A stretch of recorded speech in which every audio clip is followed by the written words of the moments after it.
Hello everybody, Sergeant Soldier here, and we're back with another Building Rust, and today we're relooking at the Tanky Tower that I built for the last episode because some people had some questions about it. They wanted to know how this little base would stand up to a raid. So that's what we're going to do. We're going to shoot some rockets at it.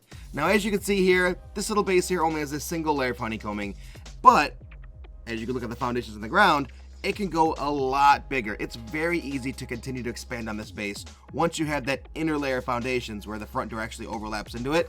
Once you have that done, it gets so much easier to continue to build off this thing. So that being said, I'm just going to go with the very small version, the single honeycombing, because honestly, you don't need to see what it looks like when it's super big because it's just extra honeycombing, right? However, one thing I did do though is, as you can see here in the front, there's two doors. On the back side, I put a rear entrance. Now, some bases like to have two entrances, some only like to have one. I prefer two entrances because it gives you access to the outside from a different avenue than the front door. Let's say someone decides they want to raid from the front and you want to try to get out of your base. The only way out is either a back door or slide off the roof. And from this height, the roof's going to do some damage. So what I did here, let's go in this doorway here, got a small airlock and a ladder hatch that goes all the way up into the loot room. All these doors are open. And then that's it. So the loot room here, it goes straight up to the top. Inside here, we got a bunch of large chests. And the way that I did this was I actually put the shelving units in first. And then if you're on top of the walls up here, looking down, you can actually put these walls in here on the triangle. And it does actually fit. I was able to get 4 chests in here with 2 shelves. There's one on the front here and one in the back. But all in all, I don't know, I thought it was pretty cool. And then this other side, I've got 5 furnaces. It's just a small loot room.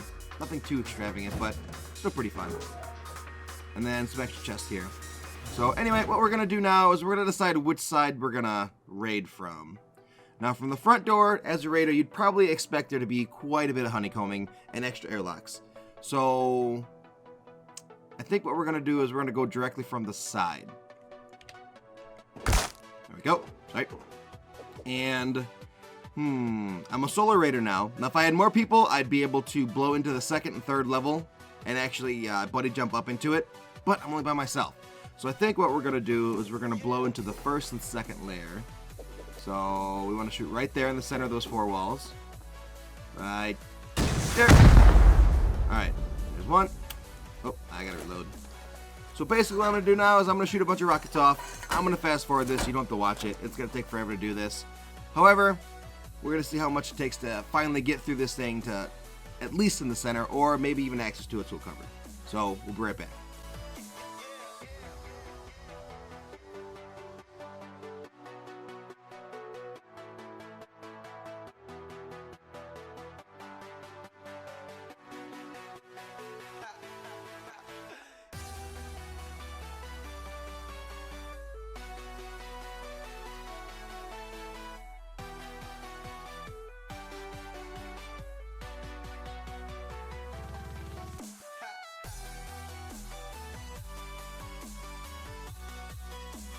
Now once we get to this point, obviously if I had someone else with me, we're pretty far inside the base.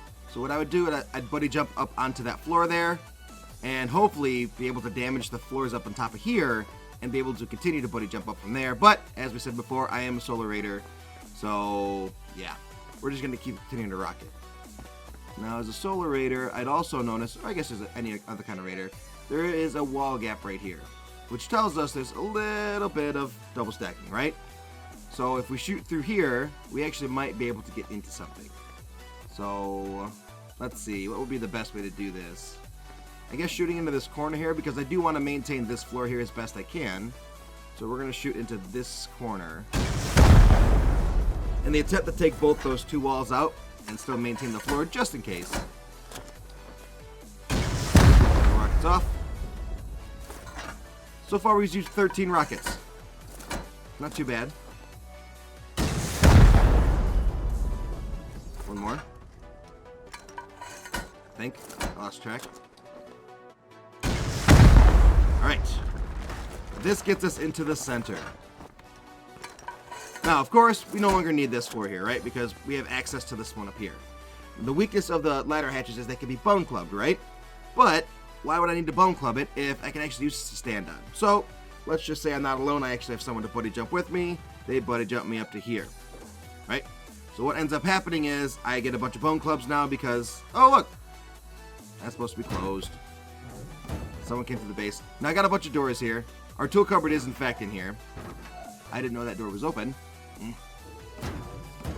But as you can see here, we can either A, blow this door here, which I wouldn't use rockets, I would use C4. Or we could blow the door frame, however way you want to do it. Or we can continue to go up. Now if we continue to go up and we use the bone clubs, boom, that's gone. Now we have this left. Now from here, the way that I did design it, you can tell, okay, there's a shelving unit right there. We don't want to necessarily shoot rockets at that because we don't want the shelving unit to break, thus losing the top chests.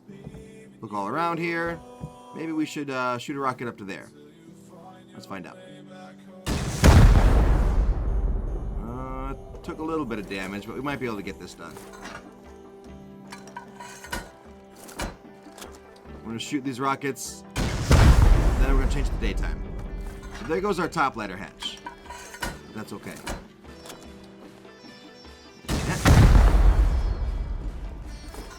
Oh, one more rocket it looks like. And boom. Now from this point here, we pretty much have access to everything except for this side here. So, of course, I need one more person, but we'd buddy jump up to here. We'd have access to all these chests, all those furnaces. One of them actually broke. And then we'd probably end up using C4 to bust this wall without breaking the shelving unit here. So, at the very least, I don't know. One C4, maybe some picking. The wall goes down. Now you have access to all the chests. Full loot room access. It only took 20 rockets to do it. But, as I said before, it's only a single layer of honeycombing. The more honeycombing layers you add, the more rockets it ends up taking. So anyway, it's getting dark now, and I don't really want to change the time just to end this video. So, hopefully you guys learned something here. Maybe a few ways you could change the base layout yourself, or just the fact that honeycombing really is king, and the more honeycombing you have, the more rockets it's going to take, the less likely they're actually going to make it to your loot room. Also, one thing to note, the wider this gets in the honeycombing on the outside, eventually, this whole top layer here, this could become your loot room. You don't have to have only the tiny, small 1x1 loot rooms spread out. You could actually have this entire area up here be a loot room. Of course, you do want to make it higher up as you go as well. You don't want it to be somewhat in the middle like I had it. You want it to be a little bit more difficult and costly more rockets if they're going from the bottom up. But that being said, I still think 20 rockets is pretty good for this little base. So anyway, Sergeant Soldier, building Rust. We're looking at raiding the little tower that I did in the last episode. Hopefully you guys learned something new, and we'll see you in the next Building Rust video. Bye-bye. Thank you so much for watching this episode. If you want to see more great content from Private Astro or myself, please hit that subscribe button and click on any of the videos above. Otherwise, we'll see you in the next Sergeant Soldier or Private Astro video. Bye-bye.